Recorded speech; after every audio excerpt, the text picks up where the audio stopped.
Sir welcome to ప్రజా చైతన్యం sir. నమస్తే అండి.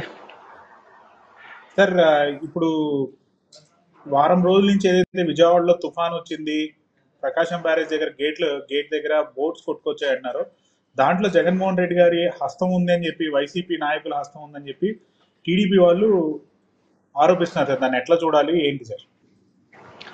ప్రకాశం బ్యారేజ్ దగ్గర కొన్ని బోట్లు, ఇనుప బోట్లు వచ్చే ఒక గేటు సంబంధించి డ్యామేజ్ అయింది. దాన్ని రీకన్స్ట్రక్షన్ చేస్తున్నారు. దాదాపు అది విజయవంతంగా దశకి చేరుకున్నట్టుగా తెలుస్తుంది. దీనిపైన ఇప్పుడు రాజకీయ విమర్శలు వస్తున్నాయి. ప్రధానంగా తెలుగుదేశం పార్టీ విచారణ కూడా ప్రభుత్వం ఆదేశించినట్టుగా చెప్తున్నారు, సోషల్ మీడియాలో వస్తుంది. అది వాళ్ళు ప్రధానంగా రెండు ఏం చెప్తున్నారంటే, ఇది ఉద్దేశపూర్వకంగా కుట్ర కోణంలో జగన్మోహన్ రెడ్డి గారు డ్యామేజ్ చేయడం కోసం పంపించాడు కాబట్టి ఈ కోణంలో విచారణ జరుపుతామనే మాట చెప్తున్నారు. జనరల్గా ప్రతిపక్షాలు ఊహలతో కూడుకున్న ఆరోపణలు చేయడం రాజకీయాల్లో సహజంగా చూస్తాం. అది కరెక్ట్ ఆర్ రాంగ్, ఎందుకంటే వాళ్ళకి అదే ఆధారాలు తక్కువ ఉంటాయి, అంచనాలు ఊహలు ఉంటాయి. అధికారంలో ఉన్న పార్టీకి కూడా ఊహలు అంచనాలు ఉండొచ్చు, తప్పేం లేదు. కానీ అధికారం కూడా ఉంటుంది కాబట్టి కొంత ప్రాథమిక సమాచారం తెచ్చుకొని అథెంటిక్గా ఆరోపణ చేస్తే బాగుంటుంది.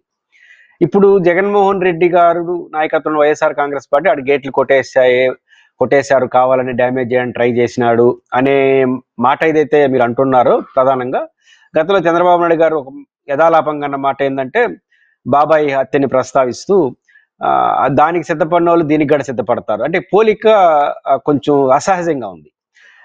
నిజానిజాలు విచారణలో వాళ్ళు తేల్చొచ్చు. నిజంగా ఎవరైనా ఉద్దేశపూర్వకంగా చేస్తుంటే ఖచ్చితంగా కఠినమైన చర్యలు తీసుకోవాలి, దాన్ని ఎవరు తప్పట్టరు. కానీ పోలిక ఎట్లా ఉంది అంటే, మాకు ఆల్రెడీ మీ మీద మాకు ఒక అభిప్రాయం ఉంది కాబట్టి మీరు ఇది చేస్తుంటారు అనడం అనేది పూర్తి రాజకీయ పరమైంది. ఏదైనా ఒక ప్రాథమిక సమాచారం ఒక లాజిక్తో అధికార పార్టీ చేయొచ్చు, విచారణ చేసి మంచి చెడ్డలు తేల్చొచ్చు, తప్పెవరు చేసినా కఠినమైన చర్యలు తీసుకోవాలి. ఇక్కడ ప్రధానమైన అలిగేషన్ ఏంటి, బోట్లు రావడం వల్ల, అది ఇనుప బోట్లు రావడం వల్ల ఆ గేటు డ్యామేజ్ అయింది. డ్యామేజ్ అయితే ఏమవుతుంది అంటే, గేట్లకు అడ్డంగా ఈ బోట్లు వెళ్ళిపోయినాయి అనుకోండి, నీళ్లు కిందకి వెళ్ళవు. అంటే 26 గేట్లు ఎంతో ఉన్నట్టున్నాయి. ఈ గేట్లలో ఒక 50,000 క్యూసిక్లో 40,000 క్యూసిక్లో అంటే 2-3 టీఎంసీల విలువ చేసే వాటర్ స్టక్ అయిపోతుంది. అంటే ప్రవాహం డిశ్చార్జ్ అయిపోతుంది. ఇప్పుడు 2 లక్షలు 3 లక్షల క్యూసిక్లు అయితే ఈ గేటు కావచ్చు ఆ గేటు కింద వెళ్ళిపోతుంది. కానీ 10 పూర్తి స్థాయి ప్రకాశం బ్యారేజ్ డిశ్చార్జ్ కెపాసిటీగా అందుకున్న నేపథ్యంలో ఏ గేటు క్లోజ్ అయినా ఆడ అడ్డంగా పడ్డా దాని ఎఫెక్ట్ టీఎంసీ అయిపోతే బ్యాక్ వాటర్తో ముంపు వస్తుందని ఇది ఒకటి. రెండోది, ఒకవేళ గేట్ పాడైపోయింది అనుకోండి, రేపు వర్షం మొత్తం నీళ్ళంతా పోయే క్రమంలో మినిమం వాటర్ పెట్టడానికి కూడా అక్కడ స్కోప్ ఉంది, ఆ ప్లేస్లో వెళ్ళిపోతాయి నీళ్లు. ఈ నష్టాలు జరిగే అవకాశం ఉంది. ఇది కుట్ర అని అంటున్నారు. దీనికి ఇనుపు గోట్లు ఎట్టొచ్చినాయి అనేది కూడా వాళ్ళు చర్చ.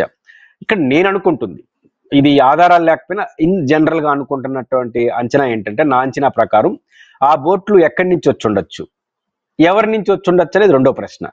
ఎక్కడి నుంచి వచ్చే అవకాశం ఉందంటే, ప్రకాశం బ్యారేజ్ ఉన్నటువంటి ప్లేసు డెప్త్ చాలా లోతుగా ఉంటుంది కాబట్టి అక్కడి నుంచి ఇసుక తీయలేం.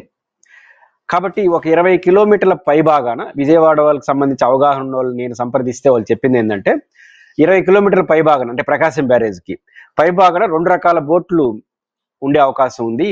అంటే ఉదాహరణకు మన భవానీ ద్వీపం ఉంది కదా, వర్షం వచ్చి ఈ వాటర్లో బోట్ శికారులు చేస్తుంటారు. గతంలో తెలుగుదేశం పార్టీ అధికారంలో కూడా ఆ ప్రైవేటు బోట్ ఏదో లైసెన్స్ సమస్య వచ్చి ప్రమాదం జరిగి ప్రాణాలు కూడా పోయినాయి కదా. అక్కడ అఖిలప్రియ గారు టూరిజం మినిస్టర్ కూడా ఉన్నారు, అప్పుడు పెద్ద వివాదం. అంటే ఆ టూరిజం బోట్లు ఉంటాయి ఆ పైన, ప్రకాశం బ్యారేజ్ పైన, అంటే అది అధికారికంగా ఉంటాయి. అదనంగా ఇసుకను తీసుకునేదానికి కొన్ని బోట్లు, ఇనుప బోట్లు బహుశా వాటికే వాడతారు. అది 20 కిలోమీటర్ల పైభాగంలో ఆడ వాటి వ్యవహారాలు నడుస్తున్నట్టున్నాయి.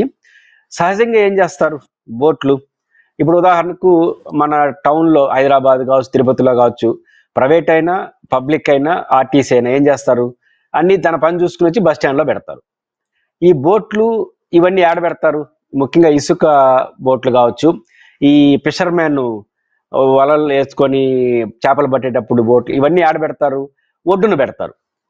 ఎంత ఒడ్డును పెడతారు అంటే, వాళ్ళు ఒక లెక్క, ఒక 5 ఏండ్లో 10 ఏండ్లో మనకు భారీ వర్షాలు వచ్చినప్పుడు ఎంత ప్రవాహం వచ్చి చూసుకొని ఎక్కడి వరకు నీళ్ళు వచ్చి ఆగిపోతుంది. ఇప్పుడు మనం విశాఖ తీరానికి వెళ్తాం, ఆర్కే బీచ్కి వెళ్తాం, ఎంతవరకు ప్రజలను అలవ చేస్తారు, ఈ అలలు ప్రవాహం ఎంత తక్కువ ఉంటుందో ఆ పాయింట్ వరకు, మళ్ళీ కింద పోతే మనుషులు లాక్కెళ్ళిపోతుందని అలవ చేయరు. అంటే ఒక ఎండ్ పాయింట్.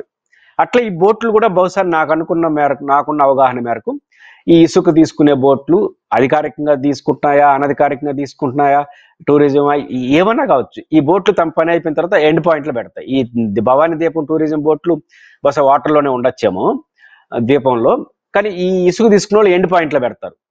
ఇప్పుడు వర్షాలు వస్తున్నాయి కాబట్టి ఇసుక తీసుకునే స్కోప్ లేదు కాబట్టి ఒక ఎండ్ పాయింట్లో పెడతారు. అయితే ఎంత ఎండ్ పాయింట్లో పెడతారు, ఒక 5 ఏళ్ళు 10 ఏళ్ళు ఒక వాళ్ళకు తెలిసి ఉంటుంది కదా ఇంతవరకు వచ్చి ఆగిపోతాయి నీళ్ళని, ఆ పైన పెడతారు. ఇప్పుడు అనూహ్యంగా ప్రకాశం బ్యారేజ్ పూర్తి స్థాయి కెపాసిటీ దాదాపు 12 లక్షల క్యూసెక్లు, దాని కెపాసిటీ 11,90,000, దాదాపు పూర్తి స్థాయి కెపాసిటీతో వరద వచ్చింది. దాంతోపాటు మున్నేరు వరద ఖమ్మం నుంచి వచ్చింది. ఈ రెండు ఉధృతం రావడం, పూర్తి స్థాయి రావడం వల్ల భారీ ప్రవాహం. ఎంత ప్రవాహం వచ్చింది, బుడమేరు నీళ్లు దాంట్లో పోవడానికి రిజెక్ట్ చేసే అంత భారీ ప్రవాహం వచ్చింది. ఆ ప్రవాహం వచ్చినప్పుడు ఏమవుతుంది, ఎంత అందుకుంటే అంతవరకు ఉన్న అన్ని లాక్కొచ్చేస్తుంది. మనం కూడా ఆర్కే బీచ్కి వెళ్తే కొన్ని మీటర్ల దూరం దాటిపోయినాం అనుకోండి, లాగేస్తుంది. అట్లా ఇది కూడా భారీ ప్రవాహం వచ్చినప్పుడు ఈ బోట్లు బహుశా లాక్కొచ్చేసి ఉంటాయి అని అనుకుంటున్నాను నేను.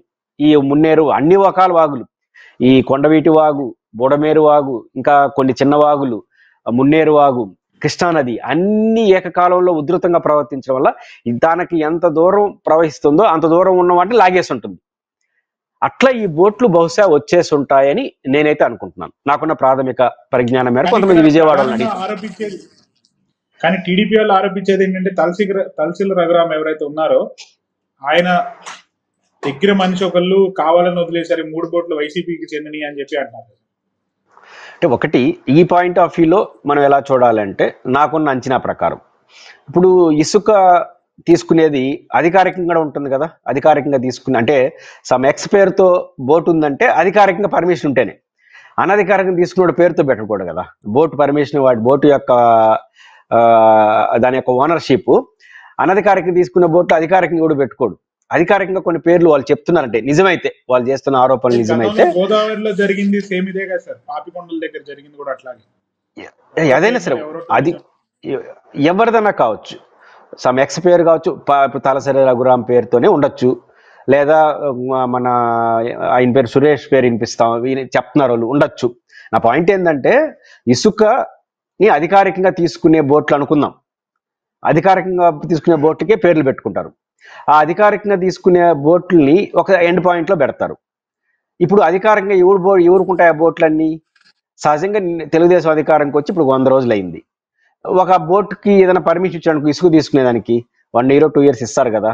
కాబట్టి గతంలో అధికారులు ఎవరున్నారు, వైఎస్ఆర్ కాంగ్రెస్ పార్టీ వాళ్ళు ఉన్నారు. వాళ్ళకి సంబంధించిన వాళ్ళు ఎవరో తీసుకోండొచ్చు లైసెన్స్ ఆన్ రికార్డుగా, అది కొన్ని రోజుల పాటు ఉంటాయి. మళ్ళీ వీళ్ళు వచ్చిన తర్వాత వేరే వాళ్ళకి ఇవ్వచ్చు, లేకపోతే లైసెన్స్ అధికారికంగా ఎవరికన్నా చేయొచ్చు, అది ఆన్ రికార్డ్ ఏమైనా జరగచ్చు.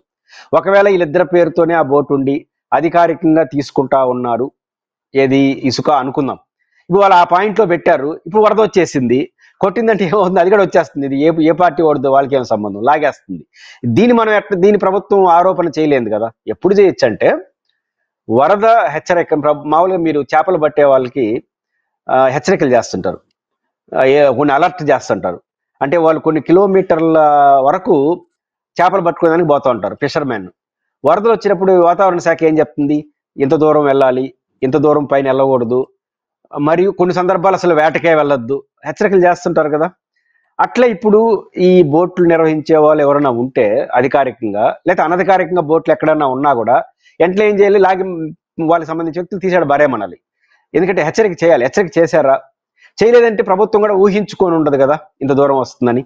ఇది కూడా ఒకటి ఆలోచించాలి. ఈ మధ్యకాలం నేను నాకు ఇంతకుముందు ఎవరో ఫ్రెండ్ చెప్పాడు, కరెక్ట్ ఆర్ రాంగ్, బుడమేరు దగ్గర కూడా 1-2 బోట్లు వచ్చాయని ఆ ఏరియాకి. దాన్ని అక్కడున్న అధికారులు తీసి పక్కన పెట్టేశారు. అంటే అబ్నార్మల్ వర్షం, అబ్నార్మల్ ప్రవాహం, అది బుడమేరు కావచ్చు, కొండవేటి కావచ్చు, మున్నేరు వాగు కావచ్చు, వాగులు అటు కృష్ణానది అన్నీ ఒక ఏకకాలం రావడం వల్ల అది దాని శక్తి ఎంత ఉందో, దాని ఎంత వైడర్గా వెళ్తుందో అంత వైడర్గా ఏది అడ్డుంటే అవన్నీ లాగేస్తుంది. ఆ క్రమంలో ఇవి కూడా లాగుంటాయి అనేది నా అంచనా ప్రకారం. బట్ ప్రభుత్వం ఇప్పుడు విచారణ జరుపుతుందని అంటుంది కాబట్టి విచారణలో ఇది ఉద్దేశపూర్వకంగా చేస్తుంటే ఖచ్చితంగా వారిపైన చర్య తీసుకోవచ్చు. ఇన్ జనరల్గా ఇటు జరిగే అవకాశం ఉందని మాత్రం నేను నమ్ముతున్నాను. రెండోది, 3 బోట్లు కూడా చైన్స్ కట్టేస్తున్నారన్నారు. సహజంగా ఎవరు కడతారు ఇట్లాంటివి, 3 4 ఇప్పుడు ఉదాహరణకు మీరు ఒక 3 బోట్లు, నేను ఒక 2 బోట్లు నిర్వహిస్తాను అనుకోండి. పని అయిన తర్వాత ఎండ్ పాయింట్లో పెడతారు, ఎక్కడో ఒక చోట ఒడ్డున ఇసుక దిండుల పైన ఎక్కడో చోట పెడతారు. నా బోట్కి నేనేం చేస్తాను, ఒక చైన్ కట్టేసి వచ్చేస్తానేమో.